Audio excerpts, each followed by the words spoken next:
আসসালামু আলাইকুম এভরিওয়ান, কেমন আছেন সবাই? আজকে আমি আপনাকে দারুণ একটা চুলা দেখাবো। সেই চুলাটা হচ্ছে গ্লোরি চুলা। আপনারা কি বাসার জন্য ইলেকট্রিক চুলা কিনতে চাচ্ছেন? আমাদের হাতে কিন্তু এখন বর্তমান নতুন একটা চুলা চলে এসেছে, সেটা হচ্ছে কিন্তু গ্লোরি চুলা, যেটা আসলে খুবই ইজি অপারেটিং সিস্টেম। আপনার মাঝখানে খাদ দেওয়া আছে, আপনার বাসাবাড়ির যে পাতিলগুলো আছে সে পাতিলগুলো আপনি অনায়াসে এই চুলাতে আপনি ব্যবহার করতে পারবেন।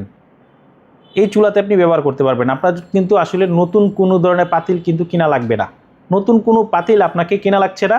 আপনারা এই যে গ্লোরি চুলাটা আছে, গ্লোরি চুলাটাতে কিন্তু সব ধরনের পাতিল আপনি ব্যবহার করতে পারবেন। তো এইটা হচ্ছে কেন সেরা এখন বুঝতে পারছেন। কেন সেরা এটা এখন বুঝতে পারছেন, কারণ হচ্ছে এই চুলাটাতে আপনি সব ধরনের পাতিল আপনি ইউজ করতে পারছেন। এবং চুলাটার ওয়ারেন্টি আমরা দিচ্ছি হচ্ছে 1 বছর। 1 বছরের ভিতরে যদি কোনো প্রবলেম হয়, কোন পার্টসে প্রবলেম হয়, সেক্ষেত্রে 1 বছরের ভিতরে আপনি সার্ভিস পাবেন, পার্টস রিপ্লেসমেন্ট ওয়ারেন্টিটাও পাবেন। এবং 1 বছরের পরে যদি আপনি সার্ভিস পেতে চান, সেক্ষেত্রে আপনাকে পেড সার্ভিস করতে হবে, আপনি সার্ভিস পাবেন ইনশাল্লাহ। তো এই চুলাটা এই জন্যই বেস্ট। এই চুলাটার প্রাইস আমরা মাত্র রাখছি হচ্ছে 5,900 টাকা। 5,900 টাকা কিন্তু আমাদের ভীষণের সকল আউটলেটে পাচ্ছেন। তো ধন্যবাদ, ভালো থাকবেন। আমার চ্যানেলটা সাবস্ক্রাইব করবেন, ফেসবুক পেজটা ফলো করবেন। আসসালামু আলাইকুম।